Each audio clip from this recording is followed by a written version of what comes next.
To set profanity and curse words in TikTok comment filter as automatic.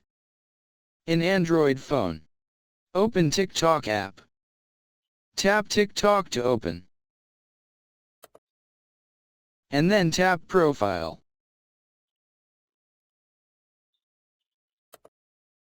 Next, tap More icon or 3-line icon. Tap Settings and Privacy. Select Privacy.